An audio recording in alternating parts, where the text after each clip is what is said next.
J'ai voulu aborder sur une note humoristique le thème donc de la mission de vie. C'est un thème qui entraîne beaucoup de tension, beaucoup de pression, beaucoup de frustration chez un bon nombre de personnes. Et donc, on m'a demandé de traiter ce thème qui me tient à cœur. Si vous voulez en savoir plus, restez avec moi.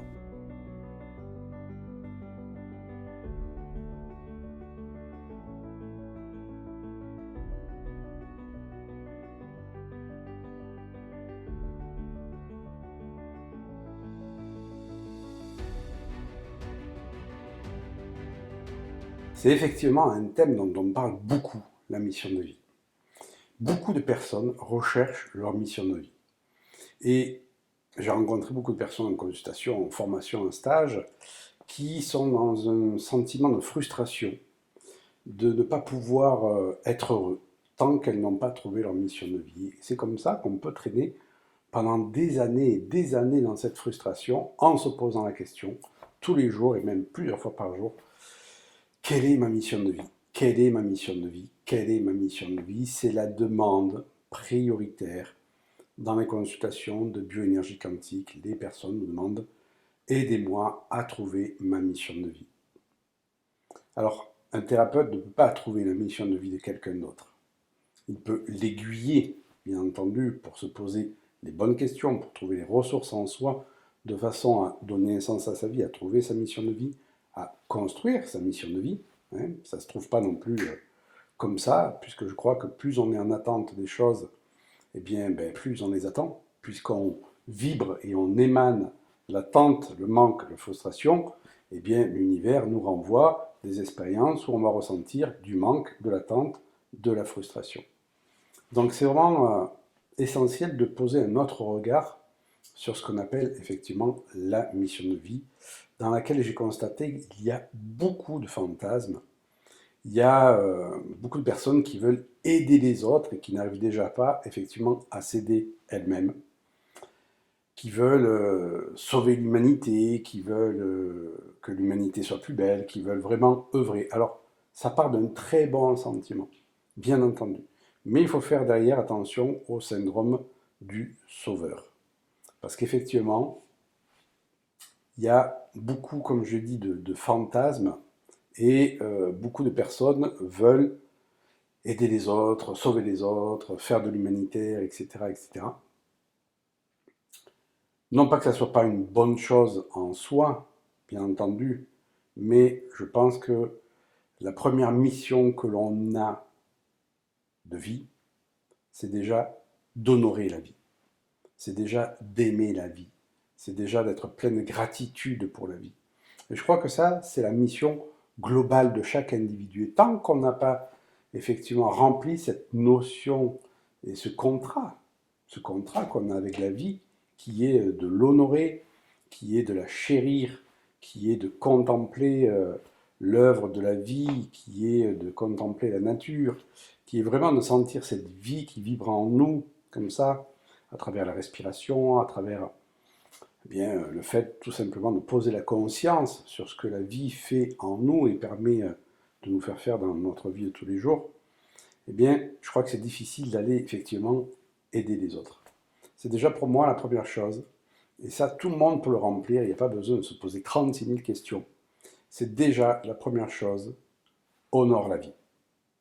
Chéris la vie que tu as. Et en donnant effectivement de la gratitude, en éprouvant de la gratitude vis-à-vis de cette vie qui vibre à travers nous, je pense qu'il est beaucoup plus aisé de trouver sa mission de vie personnelle. Pour moi, il y a vraiment deux missions de vie. C'est la mission de vie qui est commune à chacun, comme je l'ai dit, qui est d'honorer la vie, de la chérir, de la remercier tous les jours.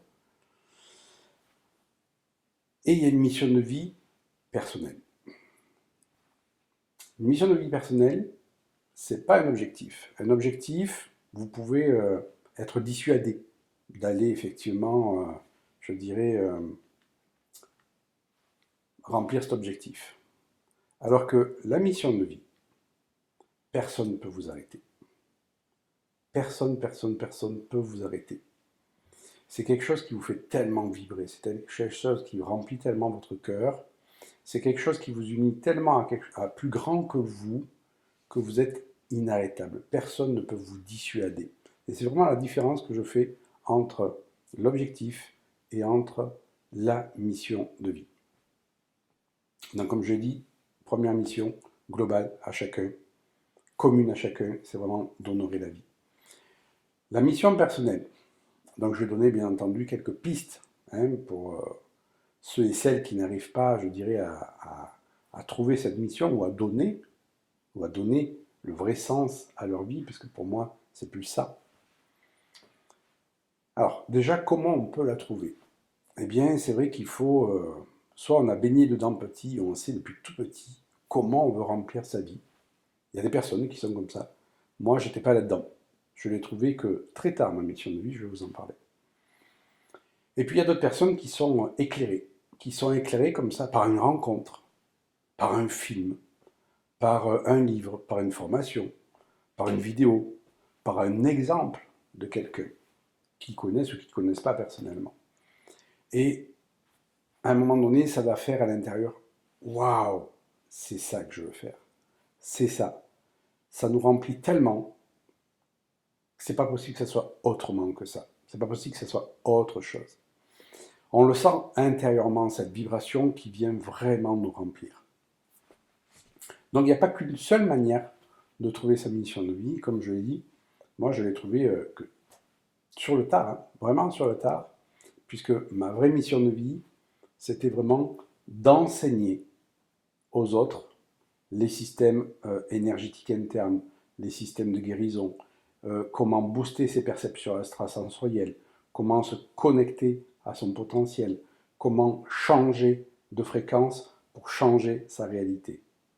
Et c'est quelque chose que j'ai trouvé il y a quelques années, mais c'est pas venu comme ça. C'est pas venu comme ça. Donc j'étais soignant, hein, c'est-à-dire je traitais les gens en thérapie, bien entendu. Donc c'est quelque chose qui me plaisait, mais énormément, énormément. Mais il n'y avait pas ce petit truc en plus que m'amène l'enseignement, où là, effectivement, ça peut être 1h du matin, je peux être crevé, si on me branche là-dessus, j'ai une énergie de malade. Je peux passer toute ma nuit à expliquer ce que c'est et à communiquer ma passion pour ça. Alors que lorsque j'étais uniquement dans le soin, je sentais que, au bout d'un moment, eh bien, j'avais plus d'énergie pour aborder ça. Vous voyez la différence. C'est-à-dire que vous pouvez avoir une activité qui vous plaît, qui vous amène beaucoup de choses, mais la mission de vie, c'est quelque chose qui vous porte au-delà de ça. C'est quelque chose qui vous remplit d'une énergie immense. La mission de vie n'est pas forcément reliée au métier. Moi, j'avais un patient qui était banquier, donc son métier lui plaisait vraiment, il gérait une agence bancaire, mais ce n'était pas sa mission de vie. Ça le remplissait, pour lui, c'était hors de question qu'il veuille quitter son travail. Il était bien sous plein d'aspects dans ce travail-là. Ce qui le faisait vibrer, c'était le théâtre. Parce que quand il était au théâtre, eh bien, il se sentait investi d'une énergie plus grande que lui. Et ce qui lui plaisait, c'était de faire rire et d'inspirer les gens qui venaient le voir au théâtre. Et pour autant, il n'a pas fait une activité professionnelle. C'était juste, pour lui, une occupation, un hobby. Et sa mission de vie, il avait découvert que donc c'était de faire rire les autres. Et en fait, il s'est inspiré de ce qui vivait au théâtre pour le ramener dans son activité professionnelle et changer en fait le rapport qu'il avait avec des personnes dans le cadre de son agence bancaire. Sa mission de vie, donc, c'était pas effectivement la banque, c'était pas d'être sur le théâtre, d'être sur les planches au théâtre. Sa mission de vie, c'était d'amener de la légèreté dans la relation avec les autres. Et ça le faisait vibrer. Et là-dessus, il était inarrêtable. Même si des collègues lui avaient dit qu'il devait être plus sérieux, mais pour lui, c'était hors de question qu'il soit autrement que ça. Donc ne focalisez pas sur le fait de vous dire « Ouais, mais j'ai un métier, c'est bien, il est pas mal ce métier, mais il ne me fait pas vibrer, etc. Je ne veux pas dire qu'il ne faut pas changer de métier si vous en avez envie. Je ne dis pas que le fait de chercher une mission de vie doit vous faire à tout prix quitter votre métier. Peut-être que vous devez cultiver une qualité au par ailleurs et que vous devez ramener ça dans votre activité. Peut-être. Sa mission de vie, ça peut être quoi? Faire rire, mettre de la détente. Un gars comme Gad Elmaleh, par exemple, sa mission de vie, c'est de faire rire les gens. C'est une évidence. Il est à sa place, il est investi de ça. Je crois que c'est quelqu'un qui vibre pour ça, comme tous les humoristes d'ailleurs. Ça peut être de vous occuper des enfants. Peut-être que vous travaillez pas et que vous vous occupez des enfants, jouer avec des enfants, passer du temps avec eux, c'est quelque chose qui vous fait vibrer, c'est quelque chose qui vous fait kiffer, c'est quelque chose qui donne un vrai sens à votre vie. Peut-être que c'est de vous occuper de la terre. Peut-être qu'effectivement, vous aimez avoir un sac et partir dans la nature pour, je dirais, ramasser tous les détritus. C'est quelque chose qui vous, waouh, qui vous anime au plus haut point. Il n'y a rien qui pourrait vous arrêter de faire ça. Vous voyez que la mission de vie, c'est pas forcément associé au métier. Ça, c'est le premier fantasme que l'on a, qui est que l'on veut à tout prix que la mission de vie soit associée au métier. Or, c'est trop restrictif. On peut avoir une mission de vie qui soit complètement hors de son métier et on peut être à la retraite et avoir, bien entendu, une mission de vie. C'est quelque chose qui vraiment, la mission de vie, ça part de quelque chose qui nous inspire en fait, qui nous donne de l'énergie. Donc comme je l'ai dit, soit on est tombé dedans un peu comme Obélix, et ben, il n'y a plus qu'à cheminer, soit on n'est pas tombé dedans comme moi, et on va cheminer pour donner un sens à sa vie de plus en plus grand. Et c'est ça qui est intéressant dans la mission de vie, c'est qu'il n'y a pas de notion d'objectif, ça y est, c'est atteint. Un objectif, vous êtes posé un objectif, vous avez rempli votre objectif, il est atteint, boum, vous passez à un autre objectif. La mission de vie, non, c'est pas ça. La mission de vie, vous cheminez tout le temps pour l'améliorer, pour la peaufiner. Je pressentais depuis quelques années que vraiment ce qui me faisait vibrer, c'était l'enseignement. Mais c'est pas venu tout seul, il a fallu que je me forme pour ça. Il a fallu que j'acquière des outils, il a fallu que je fasse une méthode, il a fallu que j'ai une trame, donc je remplisse. Et ça s'est fait au fil des années. Donc si vous voulez, j'avais cette étincelle qui était là, qui m'inspirait, mais j'avais le syndrome de l'imposteur. En regardant les autres conférenciers, les autres formateurs, me disant waouh, purée, mais jamais j'arriverai à ça. Et ça, c'est un des pièges que l'on a sur la mission de vie, c'est qu'on se compare aux autres. La comparaison, c'est quelque chose qui va nous flinguer dans la possibilité d'agir parce qu'on voit que les autres font mieux que nous. Oh, j'arriverai jamais à la hauteur de cette personne-là. Et c'est faux. Et c'est absolument faux parce qu'on n'a pas à dupliquer cette personne-là. On a juste à être nous-mêmes et à faire passer ce qui nous fait vibrer, tout simplement. Donc, pas de comparaison. C'est comme si les cellules du cœur se comparaient aux cellules du foie en disant waouh, pétard, qu'est-ce que vous avez de la chance, vous, de faire ce que vous faites? Ça n'a pas de sens. Chacun a sa place. Chaque chose a sa place. Donc, il est hors de question de se. Il faut vraiment enlever, je dirais, ce mauvais biais que l'on a de se comparer. Et si je vous dis ça, c'est parce que pendant des années, je me suis comparé donc aux autres formateurs, aux autres conférenciers, mais bien sûr en me dévalorisant. Et ça m'empêchait d'aller chercher la richesse qui était à l'intérieur de moi, et ça m'empêchait de la transmettre. Donc comme je l'ai dit, quelque chose vibrait en moi, mais je m'interdisais de le faire vibrer à l'extérieur de moi. Donc il a fallu que je le construise, il a fallu que je forme.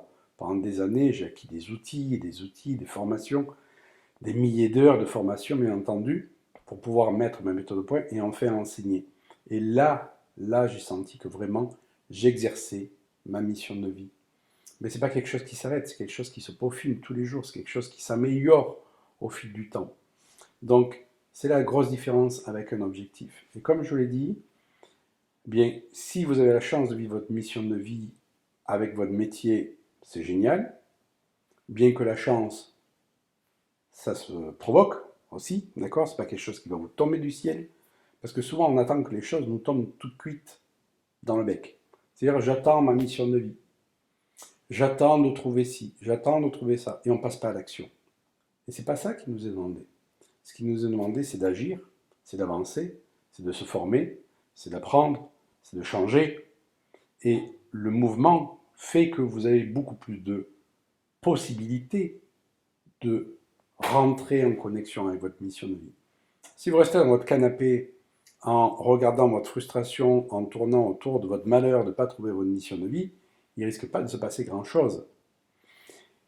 Vous prenez une voie et vous apercevez que ce n'est pas la bonne, mais ce n'est pas grave, il n'y a rien de grave en soi. Vous n'avez même pas perdu de temps, vous avez fait une expérience, vous aurez acquis des choses de toute manière.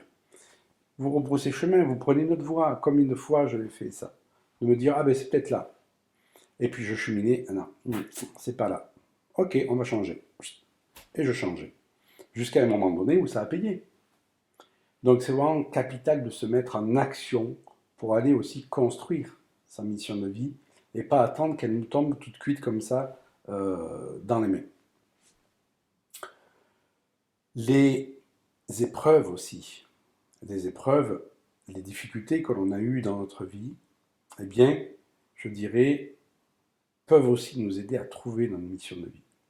Pourquoi? Parce que ces épreuves, si on les a dépassées, si on a rempli les vides que l'on avait enfant, ça peut être un vide affectif qu'on a eu, ça peut être les parents n'avaient pas d'argent, on était dans l'insécurité, j'ai rempli en cheminant, en travaillant sur moi, j'ai rempli ce vide que j'avais par manque financier. Et tout ceci, cette expérience que j'ai acquise, en dépassant, je dirais, mes épreuves, mes vides, je peux la communiquer, je peux la partager. Et si vraiment, je dirais, aider les autres à cheminer comme vous avez cheminé pour dépasser vos épreuves, pour remplir vos vides, vous inspire, bien peut-être que là, vous avez l'amorce de votre mission de vie. Vous voyez que la mission de vie, elle n'est jamais très éloignée de nous. Parce qu'en fait, quand on prend du recul, qu'on se pose un peu, et je vous invite vraiment à faire ça, de noter sur un papier toutes les épreuves que vous avez eues, tous les défis que vous avez eus, tous les vides que vous avez eus, et que vous avez réussi à dépasser, eh bien, ça peut vous donner effectivement la trame d'une mission de vie, parce que soit la mission de vie, elle est, je dirais, basée sur les vides que l'on a eus enfant. Donc ça, c'est vraiment une piste à explorer quand vous n'arrivez pas à, je dirais, à trouver le sens de votre vie. Comme je l'ai dit, pas de comparaison avec les autres. Moi, pendant des années, ça m'a flingué. Et je me suis dit, waouh, le temps que tu as perdu à te comparer aux autres et à pas avancer et à pas faire tes projets. Et à un moment donné, j'ai arrêté de me flageller en me disant, ben non, il n'y a pas de temps perdu en fait. C'était le temps nécessaire pour mettre en place un outil complet et ultra performant que je donne maintenant, que je n'aurais pas pu donner il y a 10 ans avant. Voilà. Donc c'est vraiment important d'enlever ce stress sur la mission de vie. Pourquoi? Parce que plus vous allez mentaliser, plus vous posez la question, plus vous traînez dans la frustration de vous dire mais je ne trouve pas ma mission de vie, je ne peux pas être heureux si je n'ai pas ma mission de vie, je n'ai pas de sens à ma vie, eh bien plus vous freinez le processus pour vraiment enclencher le fait d'aller dans votre mission de vie. Donc c'est quelque chose qu'il faut, je dirais, il faut vraiment se détendre là-dessus et enlever toute forme de stress. Et c'est vraiment mon expérience que je vous fais passer là, c'est pas une expérience que j'ai eue dans les livres ou dans les vidéos. C'est vraiment mon expérience personnelle. Je me suis frustré, je me suis bloqué, je me suis flagellé pendant des années parce que je ne trouvais pas cette mission de vie. Et j'étais là en me disant, mais tant que tu n'as pas trouvé ta mission de vie, tu ne peux pas être heureux. Mais bien sûr que si, qu'on peut être heureux même si on n'a pas trouvé sa mission de vie. C'est une évidence. Pourquoi? Parce que la première mission de vie qu'il faut avoir, c'est celle d'honorer la vie. Et si vous honorez la vie, vous êtes heureux. Je dirais que sa mission de vie, c'est la cerise sur le gâteau. Mais le gâteau, c'est la mission de vie commune à chacun qui est d'honorer la vie. Et donc cette cerise sur le gâteau, comme je dis, moi je l'ai trouvée que plus tard.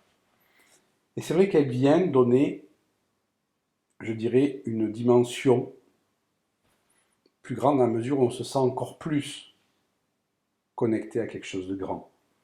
Bien entendu que si vous honorez la vie, vous vous sentez connecté à quelque chose de grand, puisque la vie c'est immense, c'est grand. Mais là, quand cette mission de vie vous permet d'ajouter une plus-value dans le monde, vous permet d'ajouter une plus-value autour de vous, vous permet d'ajouter une plus-value, entre guillemets, à l'humanité, sans avoir le fantasme de sauver qui que ce soit.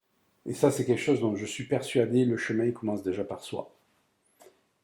Mais si vous pouvez apporter une plus-value dans le fait de mettre un peu plus de beauté, mettre un peu plus d'humour, mettre un peu plus de légèreté, mettre un peu plus de conscience, mettre un peu plus de connaissance, mettre un peu plus d'expertise, mettre un peu plus de sécurité chez les autres, eh bien vous allez vous sentir, je dirais, encore plus connecté, encore plus utile. Donc je peux vous soumettre effectivement quelques questions et vous pouvez, bien entendu, si vous le désirez, poser ces questions sur un papier et laisser ce papier sur votre table et y passer un moment dessus, sans prise de tête, juste en faisant une introspection, et puis revenir sur ce papier quelques temps après, etc. C'est vraiment des pistes de réflexion pour vous aider à déclencher chez vous le fait de pouvoir cheminer votre mission de vie. Première question que j'aimerais vous poser, c'est qu'est-ce que vous aimeriez apporter aux autres et qui pour vous ne serait pas un effort?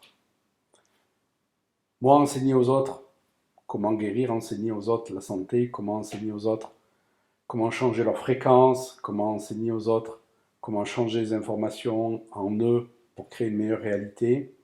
C'est quelque chose, quand je vais le faire donc, dans mon école, c'est waouh. C'est-à-dire que pour moi, c'est pas un métier. C'est pas un métier, c'est un loisir. Je vais m'amuser en faisant ça. C'est absolument pas un effort, je vous l'ai dit. On peut brancher à 1h du matin là-dessus, je ne m'arrêterai pas, ça sera à 6h du matin, quoi.